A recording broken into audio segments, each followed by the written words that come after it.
তো কেমন আছো তোমরা? আজ আমরা কথা বলবো এমন একজনকে নিয়ে তাকে সবাই কম বেশি চিনে থাকবে, আর যারা নারুতো দেখেছো তারা তো তাকে এমনিতে চিনবে। আমি বলছি দা কপি নিনজা কাকাশি হাতাকে। আজকের ভিডিও কোনো লাইফ স্টোরি নিয়ে নয়, আজ আমরা ডিসকাস করবো all strongest form of Kakashi Hatake. এই ভিডিওতে আমি কাকাশির কিড ফর্ম থেকে বরুদো অ্যানিমের কাকাশি ফর্মকে ইনক্লুড করেছি। তো ভিডিও শুরু করা যাক। তার আগে একটা কথা, চ্যানেলে নতুন হয়ে থাকলে ডু সাবস্ক্রাইব। লিস্টের 10 নম্বর আছে কিড কাকাশি, যে এতটা ইন্টেলিজেন্ট ছিল যে মাত্র 5 বছর বয়সে তার সময়ের সবচেয়ে ছোট গেনিন হয়ে গিয়েছিল, আর মাইট গাইকে হারিয়ে ইয়ংগেস্ট জোনিনও হয়ে যায়। কাকাশি যখন 5 বছরের ছিল তখনই সে শ্যাডো ক্লোন জুটসু ব্যবহার করত একদম অনায়াসে। মিনাটোর দেওয়া একটা মিশনে ওবিটো এবং রিনকে বাঁচানোর জন্য সে টাসুকির সাথে ফাইট করেছিল। তখন কাকাশি তার হোয়াইট লাইটিং ব্লেড ইউজ করে ওবিটোকে প্রোটেক্ট করেছিল। এটা ছিল কাকাশির কিড ফর্ম। নাম্বার 9 এ আছে কিড কাকাশি উইথ চিদোরি। কাকাশির চিদোরি বা লাইটিং কাটার অনেক বেশি পাওয়ারফুল। এটা একটা হাই কনসেন্ট্রেটেড লাইটিং চাকরা যা ইউজারের হাতের চারপাশে থাকে। সাথে এই জুটসু অনেক বেশি পেইনফুল। চিদোরি এতটাই পাওয়ারফুল আর ফাস্ট যে এটা ব্যবহারে নিজের হাতও জ্বলে যেতে পারে। এটা লাইটিং হাওয়ায় যখন কেউ চিদোরি ব্যবহার করে তখন তার ভীষণ টানেল হয়ে যায়, মানে খুব সীমিত জিনিস দেখা যায়, আর এত দ্রুত হয় যে রিয়াক্ট করার সময়ও থাকে না। এই পদ্ধতি দিয়ে কাকাশি টাইসুগিকে মেরে ফেলে এবং ভুল করে রিনকেও। কাকাশি বহুবার চিদোরি ব্যবহার করেছে। সময়ের সাথে তার চক্রা ডেভেলপ হওয়ার কারণে এটা আরো পাওয়ারফুল হতে থাকে। ওবিটো যখন তার বাম চোখ আর শারিঙ্গান কাকাশিকে দিয়ে দেয়, এরপর থেকে কাকাশির চিদোরি অন্য লেভেলে চলে যায়।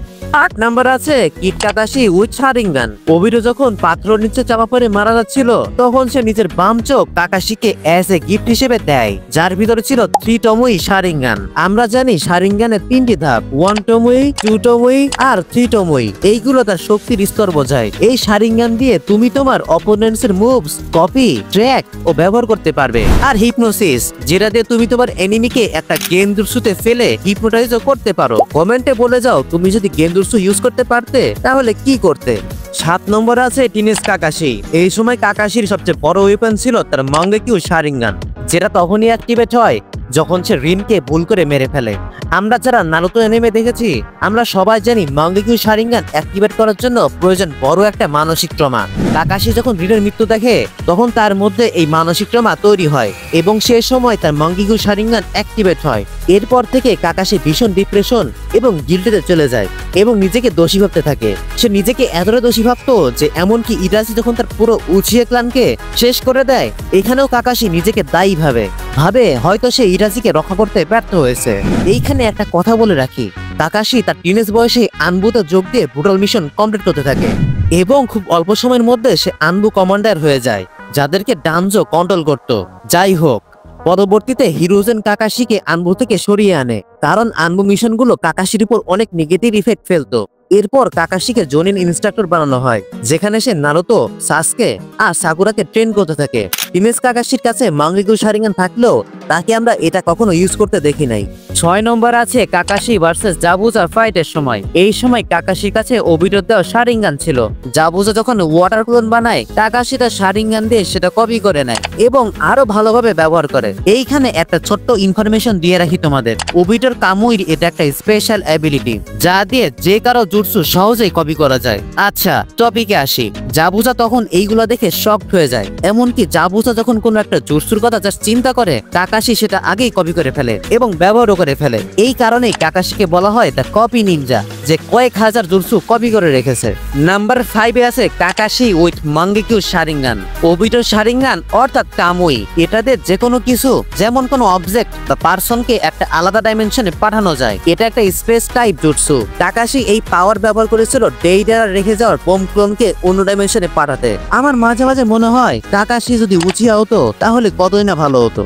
নাম্বার 4 এ আছে পেইন ব্যাটেলের সময় কাকাশি। এই ব্যাটেলে কাকাশি তার মাঙ্গেকিউ শারিঙ্গানের ফুল পটেনশিয়াল ব্যবহার করে।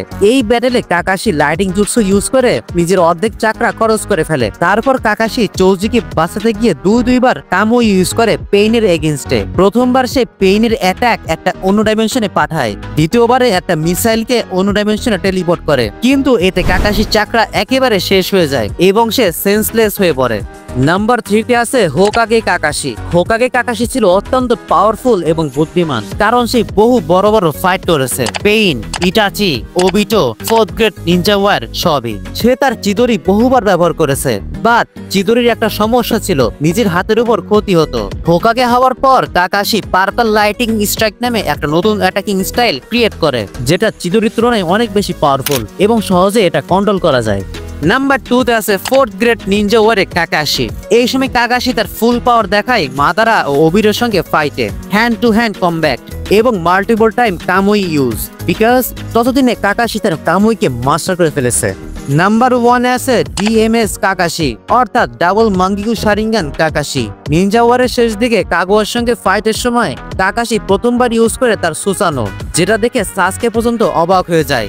আর হ্যাঁ, এটা কিন্তু কাকাশির সুসানোই, কারণ তোমরা যদি ভালো করে খেয়াল করো তাহলে দেখতে পাবে সুসানোর একটা চোখে কাকাশির মতো মার্ক আছে। ভাই সিরিয়াসলি, একজন নন উচিয়া হয়েও কাকাশি সুসানো ইউজ করেছে, তাও আবার কাগুয়ার মতো অপোনেন্টের এগেনস্টে। কাকাশির সুসানো কামুই ব্লেড ইউজ করতে পারতো, যদিও ওবিটো শেষ মুহূর্তে কাকাশিকে দুটি শারিঙ্গান দিয়ে যায়, যার কারণে কাকাশি ডাবল মাঙ্গেকু শারিঙ্গান দিয়ে সুসানো অ্যাক্টিভেট করতে পারে, এবং এটাই কাকাশির সবচেয়ে স্ট্রংগেস্ট ফর্ম। কাকাশি আসলে জন্ম থেকে একজন মেন্ডর টাইপ শিনোবি ছিল, যখন সে ইরাচিকে দেখেছিল বা যখন সে সাসকে বা নাওতোর সঙ্গে ছিল। তো এটাই ছিল কাকাশির সবচেয়ে স্ট্রংগেস্ট ফর্ম গুলো। তোমার প্রিয় ফর্ম কোনটা কমেন্টে লিখে জানাও, আর ভিডিও ভালো লাগলে লাইক করো, সাবস্ক্রাইব করে ফেলো। Subscribe if you are an anime lover. See you in the next one.